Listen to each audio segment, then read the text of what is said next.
If you mean OG as in just like cool. Original gangster. Well then yeah, I guess they are gangsters, because, I mean, they're like basically Australia. Bunch of convicts that were thrown out into space. It's pretty gangster. Alright. I think we finally got a really, really good match, guys. I'm hoping. Cross my fingers. Neeb versus MaNa. That's pretty cool. Best of 3 starting off on Everdream. Top right is the red Protoss. It is Liquid MaNa. And to the bottom left is the blue Protoss. It's still Ting's Neeb. Hasn't been up on stage in a while to show off that Ting jersey, but they still love repping him. Which is pretty darn cool. Ting, a mobile phone company that was just like, they had one guy who was really passionate about Starcraft and felt that there was a market there.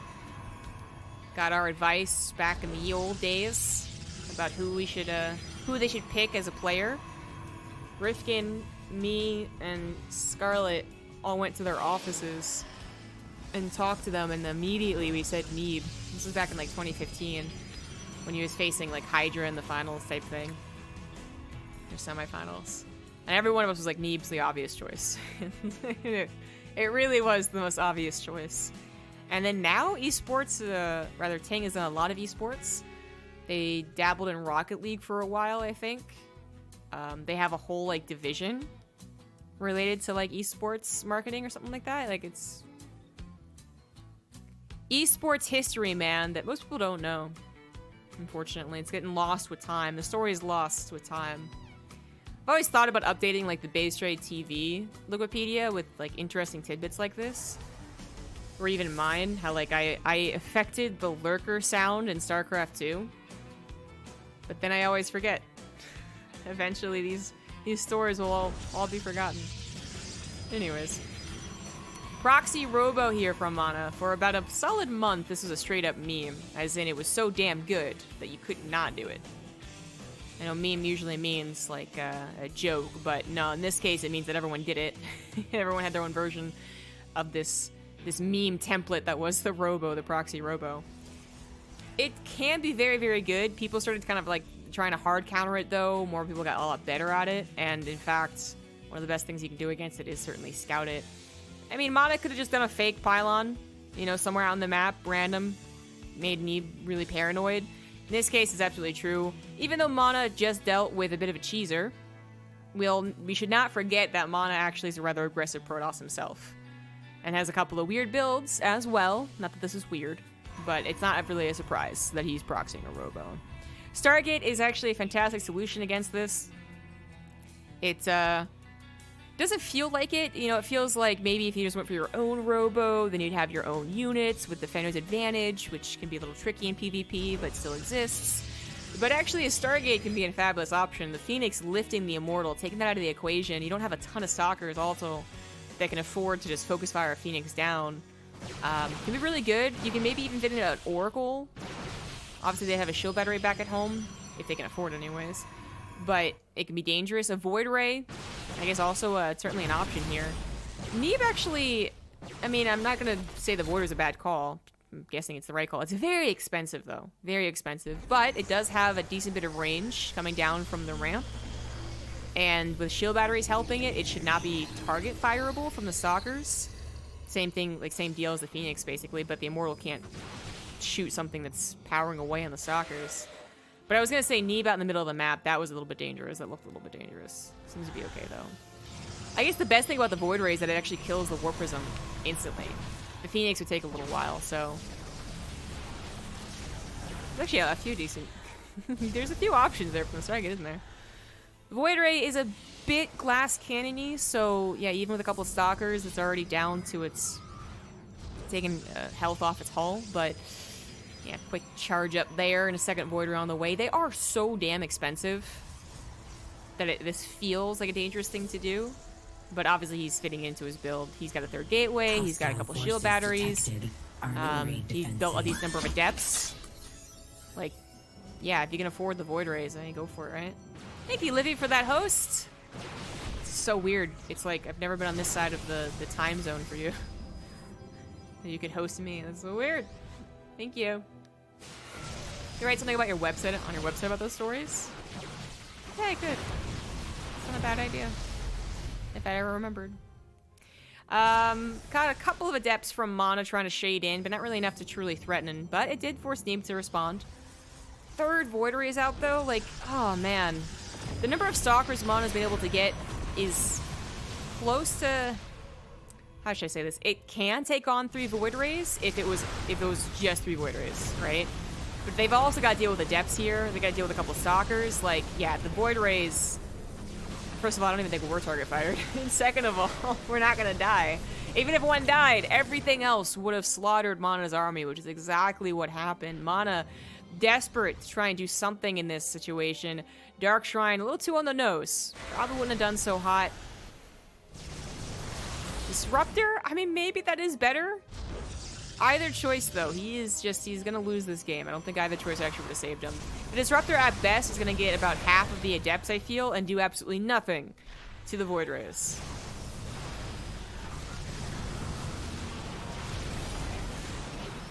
So he killed his own Stalkers. I'm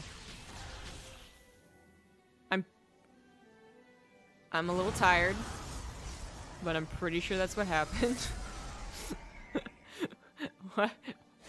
What? Did I just see a pro do the exact same thing that I do when I try to play with Disruptors? Throw a Disruptor ball out, box click my units, and go, oh shit, no. I think I did. I think that's what I saw. Huh. Well, that's not a great start.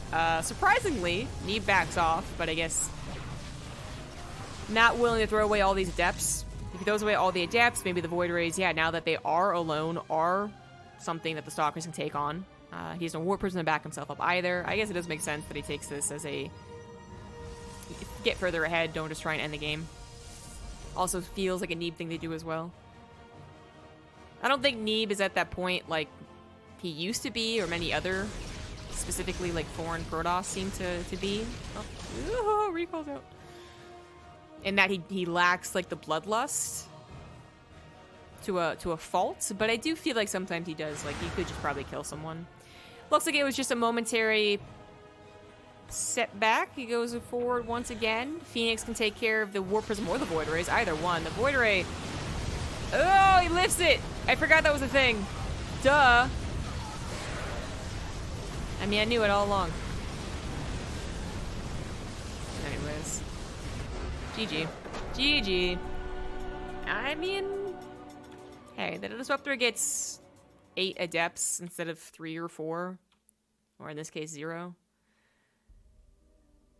Both their armies were getting lower, but man, he was supposed to have that game.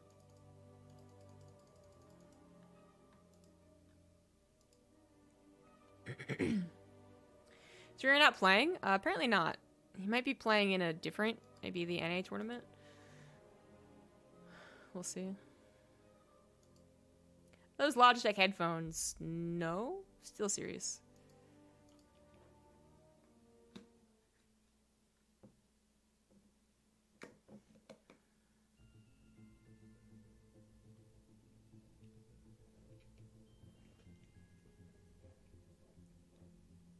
How did you affect the lurker sounds? So I made a video that was a bit of a joke, but also serious. Thought it was a serious issue. The lurker released in Legacy of the Void was derpy.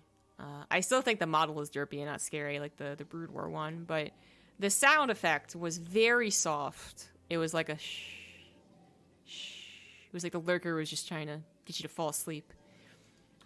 So I made a video, which you can still find on my YouTube, that just basically made fun of it.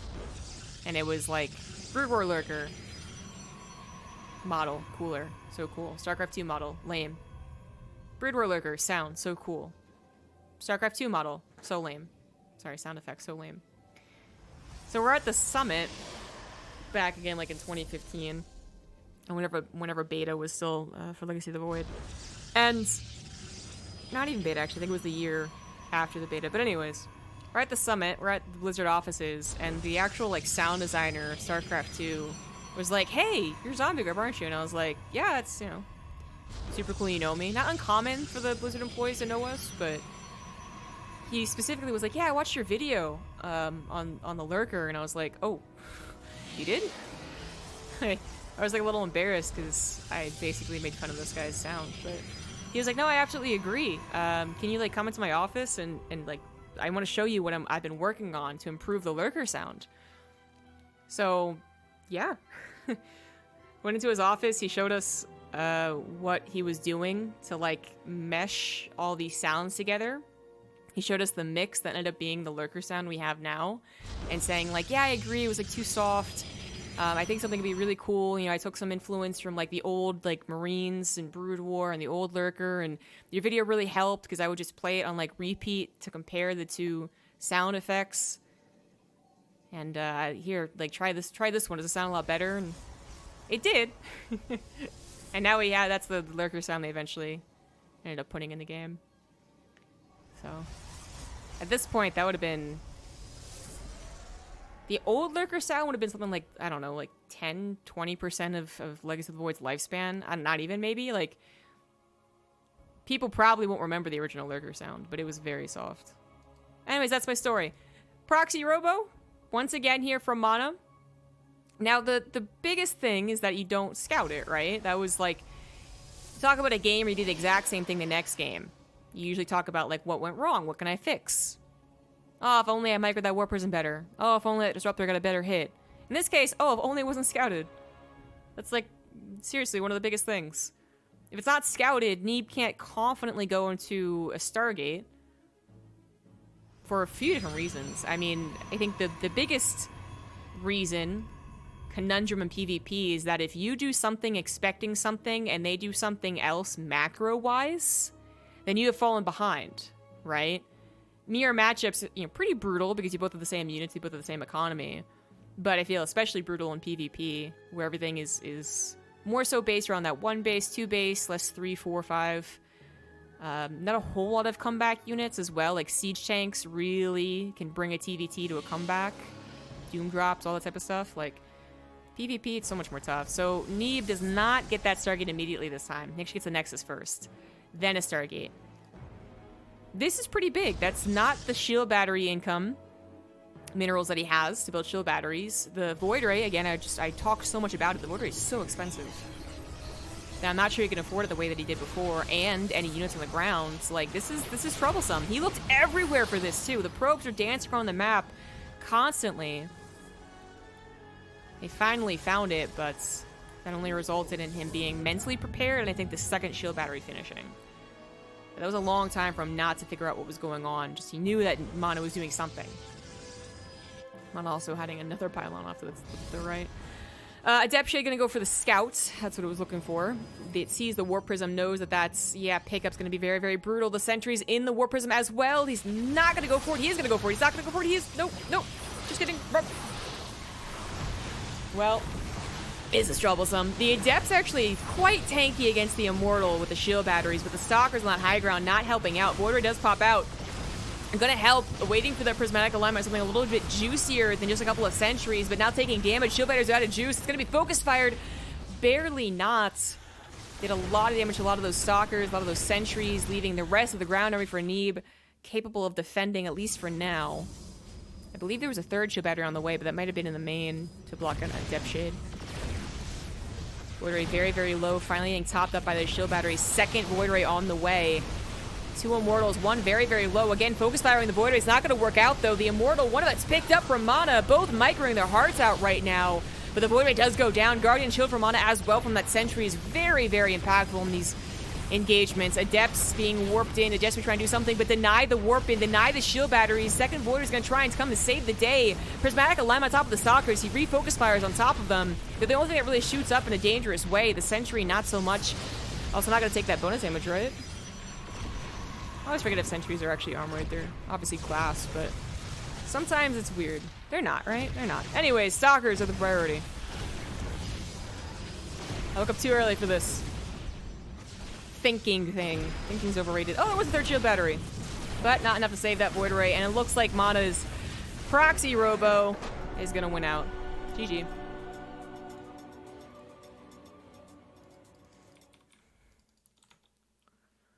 Well done. MaNa hurt himself in his confusion. I like that.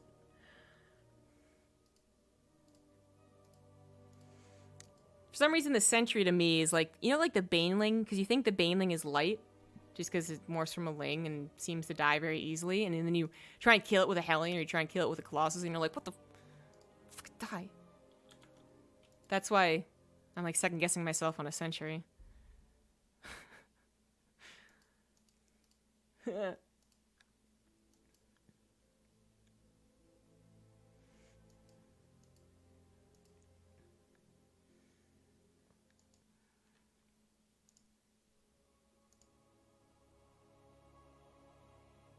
We should just port the sounds.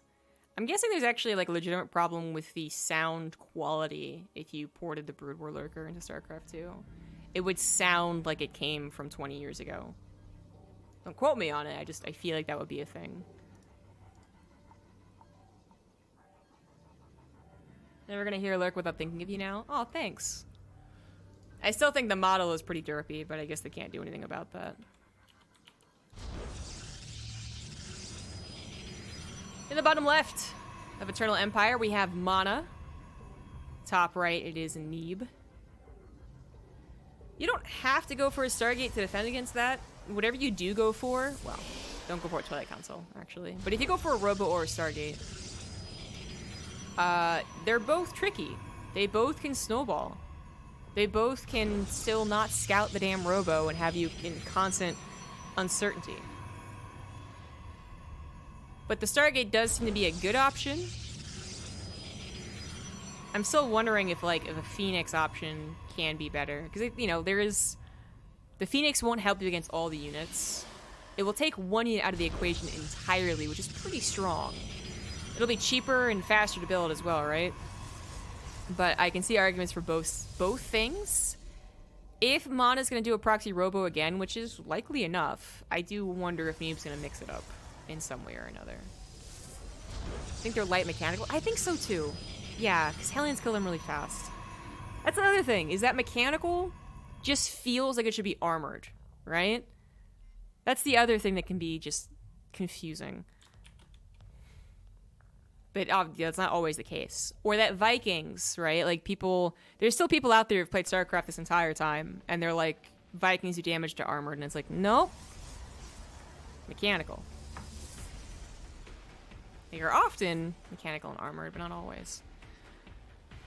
I still very much so prefer the StarCraft 2 way of doing things in terms of weaknesses and strengths than the Brood War way. That shit makes no sense in Brood War. Neeb is not going to be facing a Proxy Robo. Okay. I said it was likely. I still will stand by that. It is not going to be the choice here. Neeb feeling confident seeing both pylons in the main base. Everything looking very identical to what he is doing as well. Goes for a Stalker Sentry. Opener. But MaNa is going to open with double Stalker. He also has to be aware that Neeb can do something, but the probe just saw the Stalker Sentry opener, so he shouldn't be paranoid of being attacked. He's still checking around, though. Just in case. Just in case. With that checking around, any Stalker move out on the offensive is not going to do very much.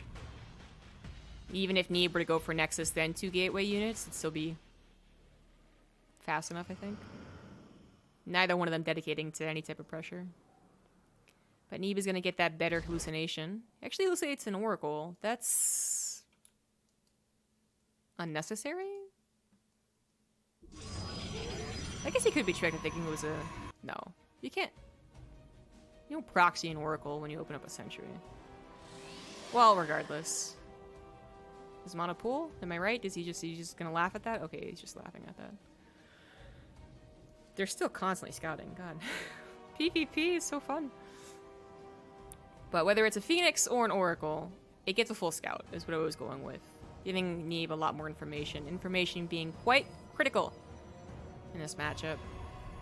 Proxy pylon going down. MaNa gonna go for Twilight Council on a Forge, and into that Blink. So might be looking at a faster third Nexus for him, while he provides some of that aggression. MaNa also getting his Hallucinated Phoenix in there is gonna see a Twilight Council.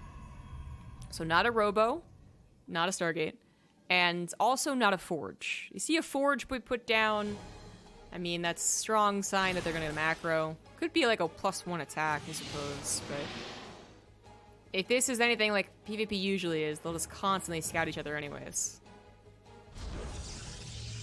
There is the Forge. Finally put down, but all things later than MaNa.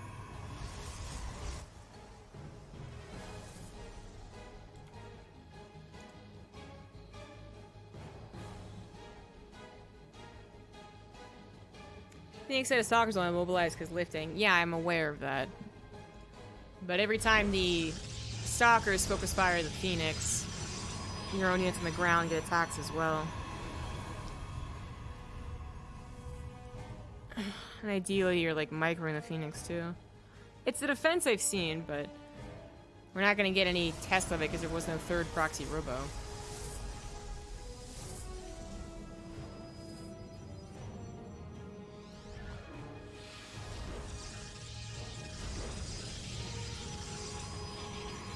Head of my sound design career. That's cool.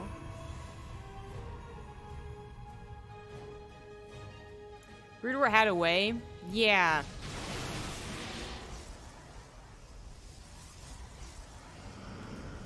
It was like small, medium, large. Like something along those lines.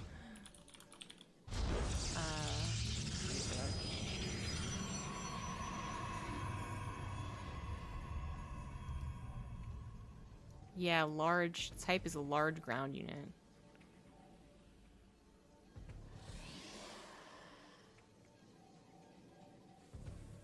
Well, nothing's interesting is happening in this game. I don't think that stock is moving out. Blink to Blink. But MaNa's just so much faster. He's got more probe. He's got Blink already. He's got +1 finishing up.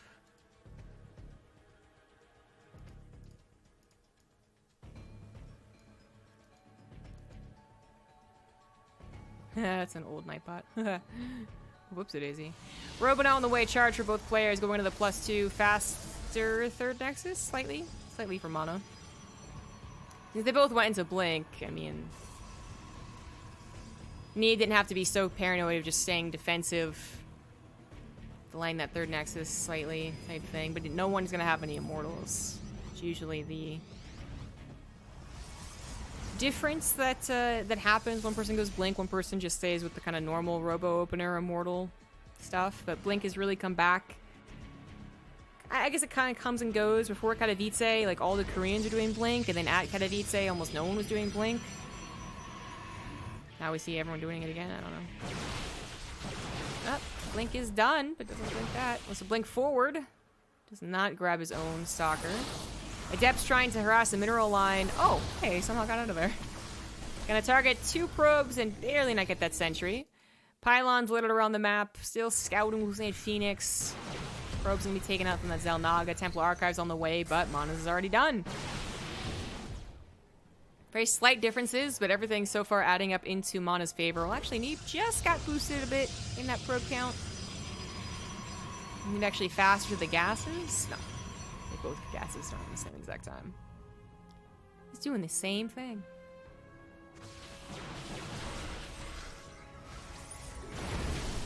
Well, as the game continues on, Blink Stalkers will get more useless. Never entirely useless, but more. Can still control the map a little bit, take out some important units, focus fire down Warp Prisms. And don't have terrible damage by themselves. But the more you see Immortals and Archons and Charge Lots take over and look to, you know, what is a very, very typical PvP. Now, typical PvPs also usually stop at the +2 third base point. Like, literally, one of them decides to attack, or both of them, and they meet in the middle, or base trade. And that's it. That's literally the game. This game's already opened up a bit differently. Blink Stalker to Blink Stalker, no one doing any game-ending damage to anyone, both of them doing the exact same thing. Still doing the exact same thing, except Neeb is again later to it. So Robotics Bay came down for MaNa. It's done. Now coming down for Neeb. Neeb has done some Colossus builds. You would usually anticipate Disruptors coming out of there, but it's now awkward because it's not Blink Disruptor. Right? They've moved on past the Blink phase. So you would actually expect Colossus from both players, and that's exactly what it is. Colossus from MaNa, and I'm guessing from Neeb as well. +2 is going to finish up, so Neeb should be prepared to tackle this attack. Yeah. Without that +2, maybe MaNa would have gone for it, but I'm actually doubting that. Oh no, he has a Warp Prism. Okay. Yeah, if Neeb was just staying at home late to the +2, then I think MaNa does it, but MaNa's still ahead on those upgrades by 20 seconds or so. Not just getting some Colossus, but also preparing to transition into Stargate. Actually, it is Disruptors from Neeb. Hot diggity damn. I was actually going to just go into theories as well, because we only saw one Colossus on the way, but we do see a second one, so Extended Thermal Lance should start, and that's exactly what happens. I was maybe thinking he was going to fake it, but nope, that's legitimate. But did he see the Robotics Bay? He did! Okay, so this Stargate might be a response to the Robotics Bay. Now, he might be going Colossus, his opponent might be going Disruptors. Either it's a response to seeing the Robotics Bay, or he is actually planning that transition. I mean, both could be very viable. They are both probably going to get maxed out before the game ends. Seems that way anyways. Eternal Empire does have a lot of macro games on it, the way that its bases are built. Still at 94th, but Neeb's already up. I don't think MaNa has to take the fight here, but he is going to. Alright, confident. Just gonna go Colossus, adding just a little bit of damage, especially on top of those Zealots, but a Disruptor coming in from the right side is actually gonna get a pretty nice hit. Oh, no, actually! Ooh, I thought I was gonna get the Stalkers, but they blinked forward aggressively, sniped the Disruptor, but now the Zealots on top of them, getting some hits. This has actually turned very awkward for both sides. Engagement's happening every which way. Zealots from the south, Blink Stalkers to the north. Warp Prism still available for MaNa, but where is Neebs? He doesn't have one.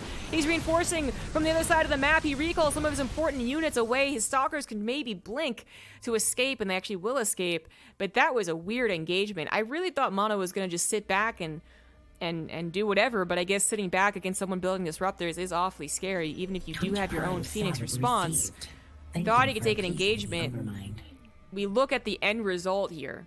We look at the supplies, and it did actually end up favorable for Neeb, so maybe MaNa should not have taken that engagement. But, yeah, I guess feeling totally defensive is never very good. Trying to find a good attack is much better. And in that case, trying to, you know, get the attack before the robo units of Neeb popped up, but it was also the best call. Still didn't work out too well for him. Because again, I don't think MaNa realized it was going to be Disruptors. There was always the either or. He saw the Robotics Bay, but he didn't see the Disruptor until it came out and attacked him. But, you know, the point is, his initial army, the initial sizing of that army fight was that Neeb had no Robotics Bay and units, and MaNa did. But, it's a little more awkward than that. MaNa's still down in supplies, being quite aggressive. Now, some of that supply is in probes, but some of it's an army supply. And Disruptors still feel awfully scary. He's got a couple Phoenix, still building a couple more. All they have to do is lift the Disruptor, too. That's why Phoenix are just so damn strong against this. It's not that they have to kill it, or keep it lifted, rather. So you have to focus fire them. No, it's that they lift it once when it shoots, and it breaks the shot. So you have to focus fire them down preemptively, which can be difficult to do. Slash impossible. They have an Immortal picked up and a single Disruptor. The Phoenix actually take the time to kill the Observer as well. Not that I think it's going to matter. Disruptor shot on the backside, not going to connect. Both Disruptors being picked up at this point now. Colossus, though, just, I mean, both sides of their Colossus are going to survive the fight, but oh, good God, I think the Colossus and just the ground army of Neeb was so much more powerful in that choke with the shield batteries. Now dragging the Disruptors off of the Colossus. MaNa misjudging that fight so terribly. It's actually going to lose this game. And I'm not judging when I say that. I'm not like, yeah, it was obviously going to go really poorly. Like, what are you doing? But that just actually went so poorly. That is just a fact. That did not turn out well for him. I guess he was really focused on being able to deny the Liberators. He underestimated the rest of the army capabilities. You know, 3 Colossus, I think. Was it 2 or 3? Well, Colossus shooting at his army more effectively than his Colossus were shooting at Neeb's. Perhaps the amount of Archons was also more favorable, because I do believe it was for Neeb. And they do not fall to Colossus very easily. I pointed out the Observer got sniped, and well, look at that. The GTs are trying to buy some time, but it's 4 bases to 5. MaNa down, 50 supply. He had one opportunity to replace that supply deficit from this battle over here. I don't think he gets a second one. Thank you very much to Schwanimal for the Twitch Prime sub. Desperate times, man. Can't go into Colossus. They're dependable, but not necessarily a comeback unit. Not at all, really. Disruptors, not dependable, but they can make a comeback. But, dear God, MaNa's Disruptors actually have to all hit. All of them. 1, 2... Actually, I don't think that second one hit. Nope. Nope! Even if they all hit, I actually don't think that would be enough. Neeb is going to take game number 3 here. One of the longer PvPs I've been able to witness in the last, like, year. GG.